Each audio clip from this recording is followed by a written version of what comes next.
분들이 많았어요. 그래서 그게 너무나 감사했고요. 그 다음에 이제 제가 기도하면서 하나님 앞에 받을 때 제가 무슨 일을 해야 되느냐고 질문했을 때요.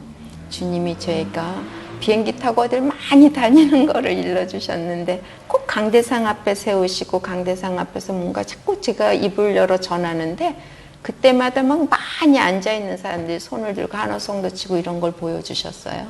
그게 뭔 줄 몰랐는데 제가 목자 되고 99년도 6월 달에 됐는데 99년도 11월부터 집회 초청이 들어왔어요. 그러니까 99년도 6월 달에 목자 헌신했고 9월 달에 목회자 세미나가 있었는데 그때 뱅퀴 시간에 제가 너무 열심히 하니까 그러셨는지 20분 간증을 시키셨어요. 그때 참석하셨던 고신 장로교회 목사님이셨는데 저를 데려다가 3일 집회를 하셨는데 제가 그때 가짜인 줄 알았어요. 근데 그때부터 시작된 게 지금까지 이렇게 집회를 20년 동안 한 해도 거르지 않고 다니면서 제 사명을 감당하게 해주셨어요. 하나님이 제게 하라고 하신 사명이 2가지였는데 그 2가지 중에 하나는 이렇게 끝까지 지금까지도 이어졌고 열매도 맛보게 하셨고 그리고 또 그걸 통해서 정말 그 하신다고 하신 그대로 때문에 그게 이제 저는 간증하고 아직 한 가지는 시작이 안 됐는데 그거는 어떻게 이루실지 그냥 저는 기다리고 있어요. 그것도 때가 되면 하나님이 시작하시겠지 하고 그냥 기다리고 있는데 확실히 우리가 어딜 갈 때 방향을 알고 가면 참 좋은 것 같았어요. 그런데 저는 신앙생활 할 때 초창기에는 방향을 모르고 가는 그 신앙 믿음 생활이 너무나 끝도 한도 없는 꼭 밑빠진 독에 물 붓기식의 그런 신앙생활이 너무나 힘들었는 반면에 제가 방향을 알고 가는 이 믿음 생활에서는 신나고 아무리 해도 옛날보다 더 섬기는 건데도 불구하고 지치지도 않고 피곤하지도 않아요. 이렇게 살은 세월이 벌써 25년이 넘었어요. 제 인생에요. 30대 10년 동안은 병으로 투병하다가 그냥 10년이 지나갔고요. 그러면 40대부터는요, 지금까지 25년 동안은요, 그냥 가정기 하다가 그거밖에 없어요. 그냥 딱 그리려면 그거예요. 큰 그림으로는요. 그런데 그 가운데서 우리 모두 이게 기쁘다고 행복하다라고 이렇게 말할 수 있다는 거 이게 기적이다 싶을 만큼 놀랐고 그냥 우리 같으면 일반 가정주부로 무수리처럼 살아야 되는 건데 그 무수리 역도 물론 하긴 하지만 그렇지만 저 같은 사람이 벌써 세계 지도를 보면 지구를 한 바퀴 돌면서 제가 하나님의 심부름 역할을 했다는 것은 제 인생에요. 상상해보지 못했던 일인데 주님이셨기 때문에 하실 수 있었던 게 아닌가 싶을 만큼 이게 가장 보람인데요. 정말 이 보람을 통해서 이 나의 섬김을 통해서 인생이 달라지고 변화된 인생과 또 죽어가야 될 생명들이 회복된다는 것은 이건 더 놀라운 거예요. 우리는 보통 의사들이나 할 수 있는 일이지 싶은 것도 아무 우리가 어떤 스펙도 없는 우리 같은 사람을 사용해서도 일하시는 주님. 그래서 분명히 우리에게 맡겨준 사역은 어떤 일을 이루고자가 아니라 그 사역을 통해서 우리가 기쁘게 하기 위해서 허락하셨다는 주님의 그 마음을 아니까 세상에 두려움이 없어지더라고요. 어떤 일을 만나도 그래 이걸 통해서 뭔가 예배해 두신 게 있지? 그냥 난 가기만 하면 돼. 그리고 그냥 가면 진짜 놀라운 게 기다리고 있었고 이거구나. 예수님 믿는다는 거는 이거구나. 이렇게만 가면 되는데 우리는 왜 교회에서 이렇게 힘들게 왔지? 왜 그러고 힘들게들 가지? 전 성도들을 보면 그게 가장 가슴이 아파요. 저는 교회를 지금까지 한 400개 이상을 다녔어요. 초창기 제 모습이 너무 열악하고 부끄러운 그런 신앙인의 모습이었는데 사실은요, 제가 교회를 가보면 저 같은 사람이 너무 많아요. 너무 부끄럽지만, 아니, 이거는 제가 이렇게 절 자랑하는 게 아니고, 예전에 저희 같은 모습을 지닌 분들이 너무나 많아가지고 안타까울 때가 많아요. 근데 그분들이 정말 저를 보면 아마 그분들도 저 같은 그런 힘이 나는 것 같아요. 그래서 정말 하나님 앞에서 그렇게 한번 본질을 찾아보려고 하고 그런 것 같아요. 그래서 저는 교회는 절대 운영이 되면 안 된다. 경영권으로 들어가면 안 된다. 교회에 많은 성도들이 교회를 유지하기 위한 하나의 도구로 쓰임받으면 안 된다. 하나님 나라의 도구가 돼야지. 교회를 유지하기 위한 교회 건물을 유지하고 이걸 유지하기 위해서 필요한 도구가 되면은 절대 안 된다는 거. 우리는 그랬기 때문에 힘든 거였다. 저는 한때 신앙생활하면서 하나님께 드렸을 때 하나님이 우리에게 30배, 60배, 100배로 갚아주신다는 말씀을 전 철저하게 믿었기 때문에요. 드리고 또 드리고 교회에서 여러분 작정헌금 할 때 옛날에요. 여기 아니고 옛날에 그럼 저 열심히 했어요. 저는 맨날 백진했어요. 내가 아무리 우리 교회 그 당시 그 교회를 봐도요. 제가 제일 나을 것 같은 거예요. 다른 사람들 이거 헌금하고 냉장고에 맨날 열어보면 된장, 고추장, 보리차밖에 없는데 저분들 또 어떻게 헌금해. 괜히 혼자 걱정돼 갖고요. 그래도 내가 조금 더 하면 낫지 이러고 그냥 백지 낸다는 거는 저들이 하고 나머지는 제가 감당하겠습니다. 이렇게 신앙생활을 한 때가 있었어요. 그래서 나중에는요. 여러분 외식을 4번 할 거 이제 3번으로 줄이고 작정하려면 그것도 해봤고요. 이제는 밥 먹을 거를 짜장면 먹으면서 나머지를 작정하려면 좀 그것도 해봤어요. 그런데 그렇게 해갖고요. 아무것도 변한 게 없더라고요. 그런데 우리는 지금요. 우리가 버는 돈을요. 집세, 전기세, 물세 이것만 뺀 나머지는 다 영혼을 위해서 써요. 우리 전 교인이 다 그래요. 목자, 목녀 200명이나 되는 그런 사람들이 다 그렇게 써요. 뭐 수입이 없을 때 막 크레딧 카드 긁어가면서 그렇게 써도요. 우리 다 너무 행복하게 사는 거예요. 그리고 굶지 않는 거예요. 아, 이거구나. 내 힘으로 했을 때와 하나님이 하라는 거에 대한 어떤 의지적인 표현하는 거는 굉장한 차이가 있는 거구나. 그래서 교회, 가정교회가 저는 그래서 좋아요. 교회의 본질을 발견하고 그대로 붙잡고 가게 해주니까 우리 성도들도 이렇게 파워풀하게 나갈 수 있는 게 아닌가. 그래서 저는 목회자가 저는 경영자가 되지 말고 진짜 진리를 전해줘가지고 그 진리 안에서 우리가 주님이 주신 그 능력으로 간다면 무한 능력으로 우리도 살 수 있다. 전 이게 이제 제 안에 자리 잡은 믿음이에요. 네. 그걸 알게 해주신 하나님이 너무나 감사하고 지금은 이제 여한이 없다 이럴 정도로 제 안에 그런 기쁨이 있어요. 제가 처음에 목자로 헌신할 때는 생명 앞에서 더 아이들이 3살, 4살 때 그렇게 제가 투병을 했기 때문에 아이들을 보면 제가 천국에 빨리 가면 안 되겠더라고요. 제가 가면 편할 것 같은데. 그래서 하나님 앞에 헌신하고 하나님이 살라는 삶 살겠습니다. 대신 제 생명을 지켜주세요. 이거 하나 기도 제목 붙잡고서 지금까지 왔는데 신실하신 하나님이 그 약속 지켜주셨어요. 그래서 재작년에 제가 25년, 햇술은 26년째인데 그동안은 1년에 한 번씩 정기검진 받으러 다녔거든요.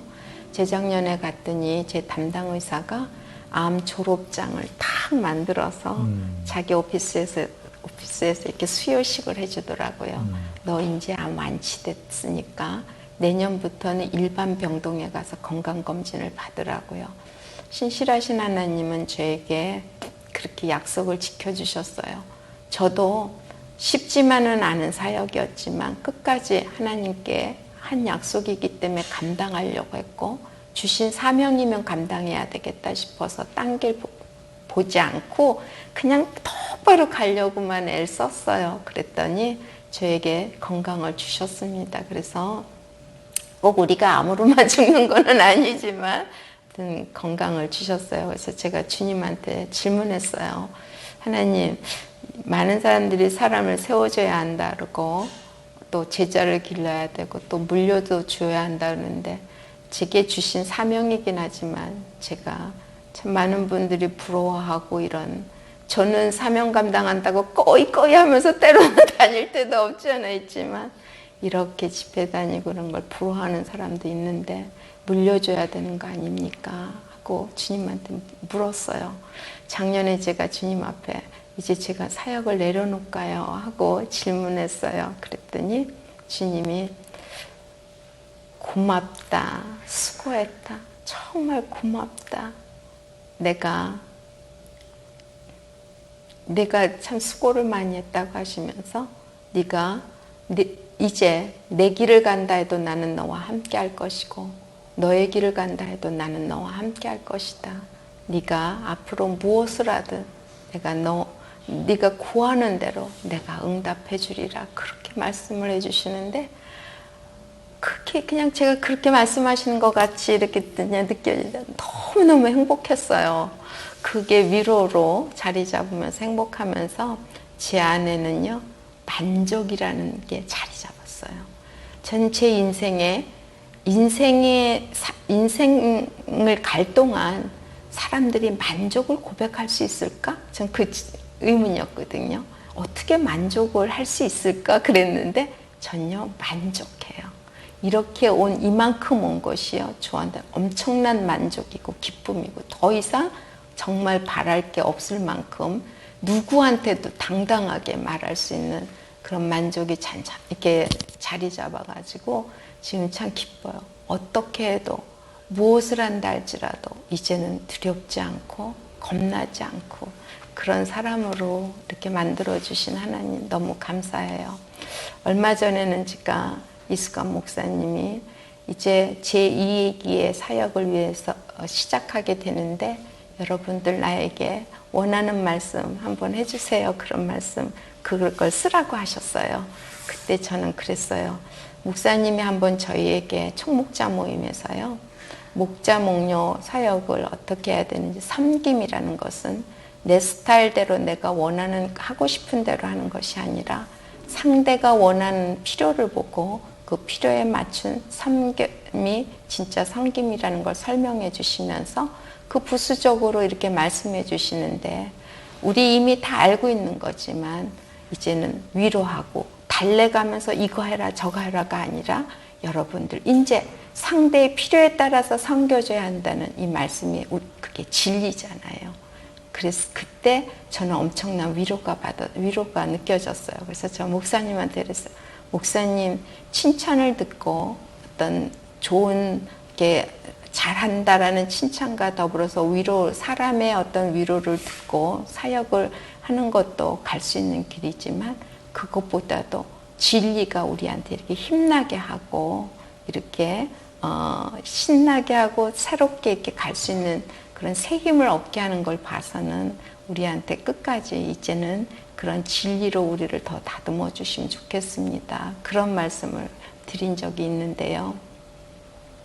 저는 사역을 하면서 지금까지 이렇게 쭉 와보니까 결코 사역은 남을 위해서 하는 거라고 하는 한 행복하지 않다는 거, 또 결코 나의 섬김을 통해서 남이 얻는 혜택은 한계가 있는 거지 완전히 다 100% 주어지는 건 아니라는 거.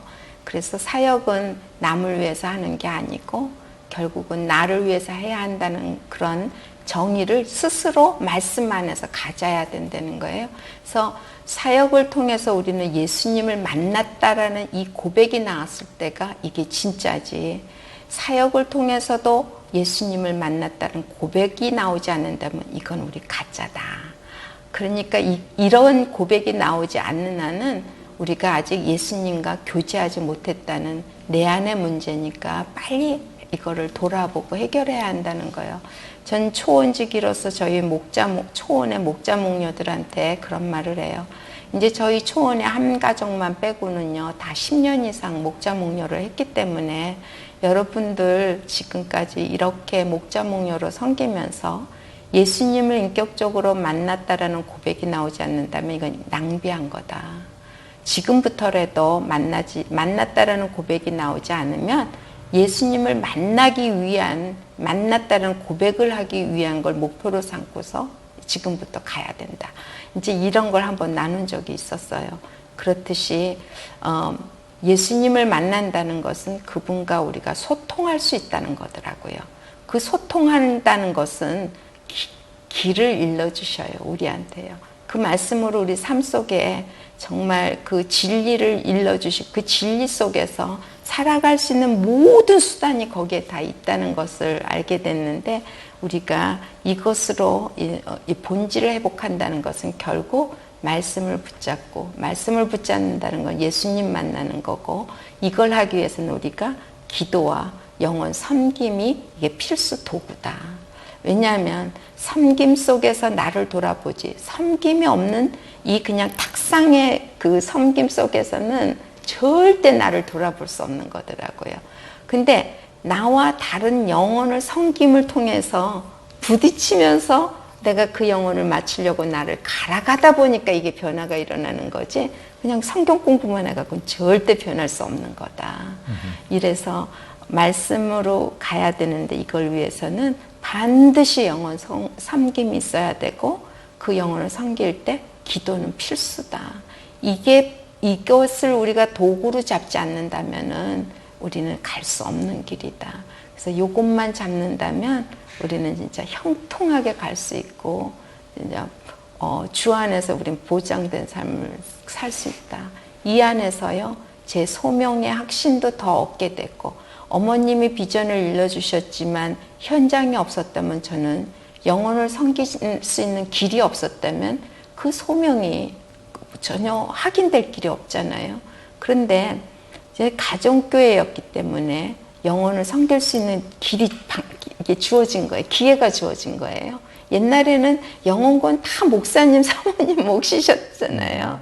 다 목사님 해야지. 저는 옛날에는 새신자가 교회 오면요, 못 갔어요. 내가 잘못 말 실수해서 떠나가면 어떻게 이래갖고 빙빙 돌아서 다녔는데, 제가 그 영혼들을 직접 섬길 수 있었다는 것이 참 놀라운 게 아닌가 싶어요. 그래서 지금은 섬김이 나의 모든 걸 다 드린 것 같지만, 그러면 다 줬다면 내 안이 다 비고 아무것도 없어야 되는데, 더 많은 걸로 채워진 걸로 봐서는 내 것은, 내 육적인 것을 내어주었을 뿐인데, 하나님은 하나님 것으로 나를 풍요하게 채워줬는데, 내 육적인 것은 있다가도 없고 안 보면은 없는 거고 사라지는 건데, 하나님이 내게 주어진 영적인 것은요, 영원히 나를 이렇게 풍요함을 느끼게 해주시는 거예요.